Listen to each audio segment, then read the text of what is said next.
Hi hello friends, welcome to Annohalli kitchen. ಇವತ್ತಿನ ವಿಡಿಯೋದಲ್ಲಿ ಮಾವಿನಕಾಯಿ ಸೀಸನ್ ಇದ್ದಾಗ ಕಾಮನ್ ಆಗಿ ನಾವು ಮಾವಿನಕಾಯಿ ಚಿತ್ರಾನ್ನ, ಮಾವಿನಕಾಯಿ ಚಟ್ನಿ, ಮಾವಿನಕಾಯಿ ಉಪ್ಪಿನಕಾಯಿ ಈ ಥರ ಮಾಡ್ತಾನೆ ಇರ್ತೀವಿ. ಒಂದ್ಸಲ ಈ ಥರ ಮಾವಿನಕಾಯಿನ ಬಳಸ್ಕೊಂಡು ಪುಳಿಯೋಗರೆನ ಮಾಡಿ ನೋಡಿ, ತುಂಬಾ ಚೆನ್ನಾಗಿರುತ್ತೆ.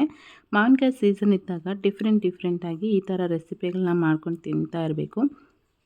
ಸೀಸನ್ ಮುಗಿದ್ಮೇಲೆ ನಮಗೆ ಬೇಕು ಅಂದ್ರೂ ಸಿಗಲ್ಲ ಅಲ್ವಾ. ಸೊ ಹಾಗಾಗಿ ಈಗ ಲೇಟ್ ಮಾಡೋದು ಬೇಡ, ರೆಸಿಪಿನ ಸ್ಟಾರ್ಟ್ ಮಾಡೋಣ.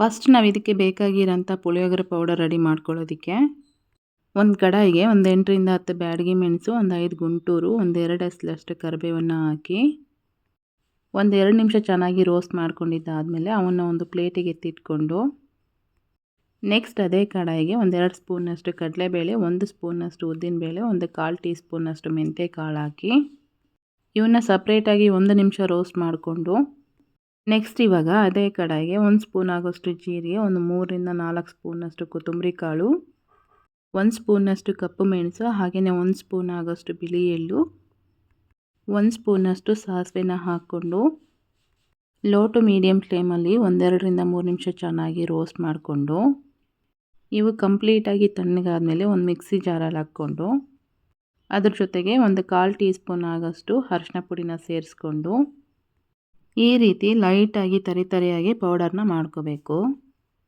ಈ ಮಾವಿನಕಾಯಿ ಪುಳಿಯೋಗರೆ ಮಾಡೋದಕ್ಕೆ ನಾನಿಲ್ಲಿ ಒಂದು ಮಾವಿನಕಾಯಿನ ತೊಗೊಂಡಿದ್ದೀನಿ. ಈ ಮಾವಿನಕಾಯಿನ ಒಂದು ಸಲ ಚೆನ್ನಾಗಿ ವಾಶ್ ಮಾಡಿಕೊಂಡು ಈ ರೀತಿ ಕಟ್ ಮಾಡ್ಕೊಂಡಿದ್ದಾದಮೇಲೆ ಅದೇ ಮಿಕ್ಸಿ ಜಾರಿಗೆ ಸೇರಿಸ್ಕೊಂಡು ಒಂದು ಸಣ್ಣ ಕಪ್ ಆಗೋಷ್ಟು ನೀರು ಹಾಕಿ ಈ ರೀತಿ ಪೇಸ್ಟ್ ರೆಡಿ ಮಾಡಿ ಇಟ್ಕೊಂಡಿದ್ದೀನಿ. ಇವಾಗ ಒಂದು ಕಡಾಯಿಗೆ ಸ್ವಲ್ಪ ಎಣ್ಣೆ ಹಾಕ್ಕೊಂಡು, ಎಣ್ಣೆ ಚೆನ್ನಾಗಿ ಕಾದ್ಮೇಲೆ ಸಾಸಿವೆ ಜೀರಿಗೆನ ಹಾಕಿ, ಸಾಸಿವೆ ಎಲ್ಲ ಚೆನ್ನಾಗಿ ಸಿಡಿದ್ಮೇಲೆ ಸ್ವಲ್ಪ ಕಡಲೆಬೇಳೆ, ಉದ್ದಿನಬೇಳೆ ಹಾಗೆ ಸ್ವಲ್ಪ ಶೇಂಗಾನು ಹಾಕ್ಕೊಂಡಿದ್ದೀನಿ.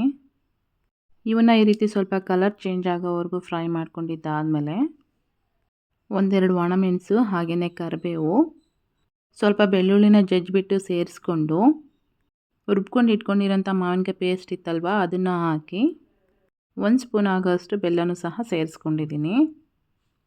ಮಾವಿನಕಾಯಿ ಪೇಸ್ಟ್ ಹಾಕಿದ್ಮೇಲೆ ಇದರಲ್ಲಿರ್ತಕ್ಕಂಥ ಹಸಿ ಸ್ಮೆಲ್ಲೆಲ್ಲ ಹೋಗೋವರೆಗೂ 1-2ರಿಂದ 3 ನಿಮಿಷ ಚೆನ್ನಾಗಿ ಫ್ರೈ ಮಾಡಿಕೊಂಡು, ರುಚಿಗೆ ಎಷ್ಟು ಬೇಕೋ ಅಷ್ಟು ಉಪ್ಪು ಹಾಗೆಯೇ ಸ್ವಲ್ಪ ಇಂಗು, ನಾವು ಆಗಲೇ ಪುಳಿಯೋಗರೆ ಪೌಡರ್ ಏನು ರೆಡಿ ಮಾಡಿ ಇಟ್ಕೊಂಡಿದ್ವಲ್ವ ಅದರಲ್ಲಿ 1-2 ಸ್ಪೂನ್ ಆಗೋಷ್ಟು ನಾನು ಪೌಡರನ್ನು ಸೇರಿಸ್ಕೊಂಡಿದ್ದೀನಿ. ನಿಮಗೆ ಬೇಕು ಅಂದರೆ ಈ ಒಗ್ಗರಣೆ ಜೊತೆಗೆ ಸ್ವಲ್ಪ ಎಳ್ಳು ಸಹ ಹಾಕ್ಕೊಂಡು ಮಾಡ್ಕೋಬೋದು.